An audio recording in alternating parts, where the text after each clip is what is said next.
but he struggles to become, that no one can actually become in terms of physical appearance and definitions of beauty and valor that are all illusions, that most people surrender and live their life in mediocrity. And they may live that life, and the soul may never really, their desire may never really rise to the surface, so they may want to be something else. But if it does rise to the surface, and they ask themselves if there is something more, or why am I here? What is the purpose of life? Where am I going? What happens when I die? They start to ask those questions. They start to flirt and interact with the perception that they may be having a nervous breakdown. And in reality, what they're doing is that their old concepts of how they viewed their life in the world start to fall apart.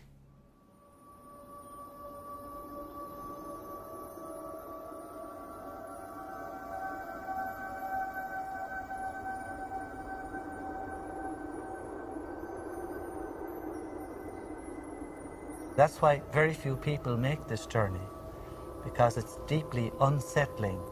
All of the molds that we have lived by have to be broken, and we have to liberate ourselves in this way.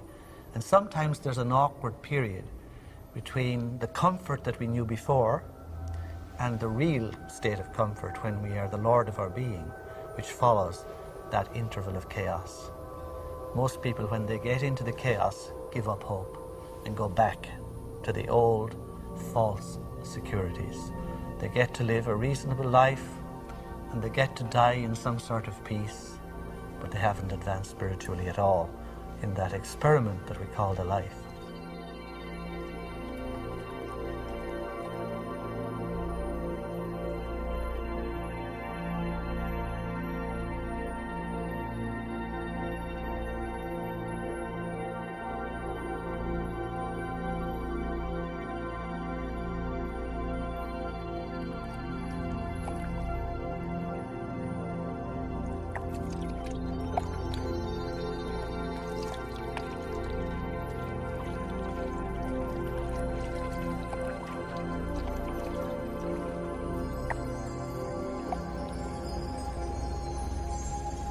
We're in completely new territory in our brain. And because we're in completely new territory, we're rewiring the brain, literally reconnecting to a new concept. Then ultimately, it changes us from the inside out. If I change my mind, will I change my choices? If I change my choices, will my life change?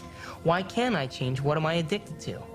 What will I lose that I'm chemically attached to? And what person, place, thing, time, or event that I'm chemically attached to that I don't want to lose because I may have to experience the chemical withdrawal from that.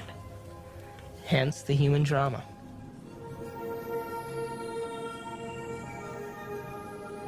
This life is but a page in an enormous book in which we will always be who we are, but always with the inherent needling of ambitious pursuit, a pursuit that takes us from the boring tedium of self-reflection, of self-hate, and to self-creation of new dreams. And we are ambitious gods.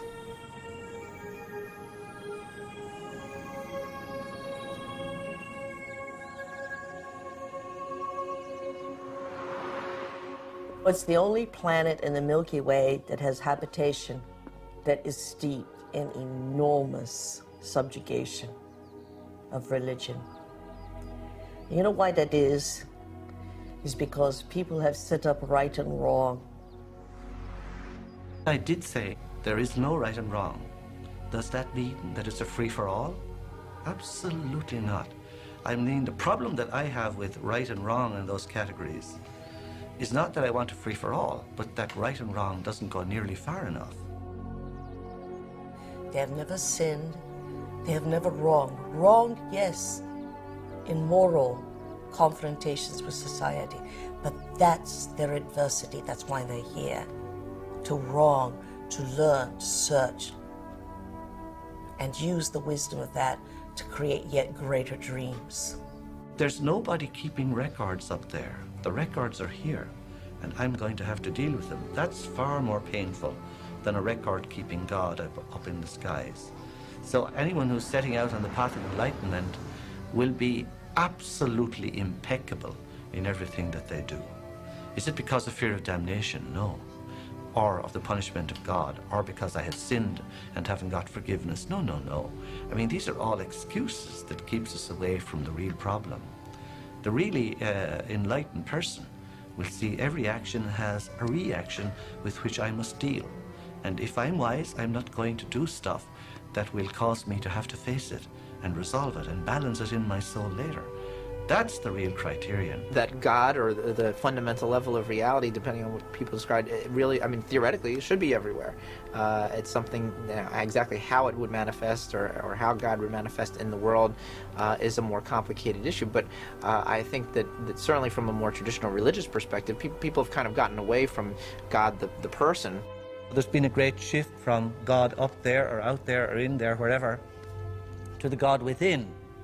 And that's an improvement, but we don't want to get some idea that God can be within and still be separate, which is what most people think. They think the God within is like some of those alien movies, you know, where some being breaks out from my chest. God is not within in that stupid sense. What it means is that in God we live, move, and have our being, that we ourselves, in fact, are divine. What's the relation between my God self and your God self? There is no relationship because there's only one God self. It's in both of us. All people are divine people.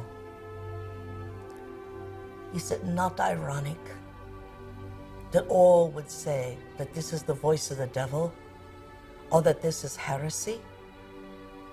If this is heresy, then what is promised to everyone is an imbuement with God that is inseparable.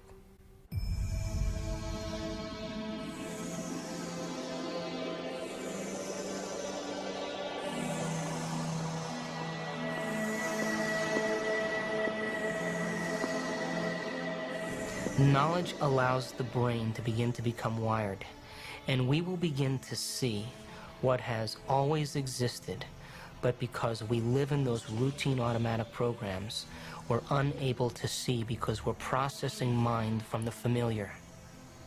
To learn knowledge means we're learning new things, and to learn new things means we're gathering information and creating the circuitry now to begin to develop the sensitivity, to begin to see things for the first time.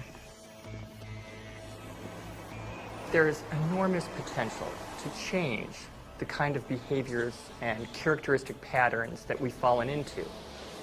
In fact, if you've listened and have remembered anything that I've said, your physiology is different than it was before that.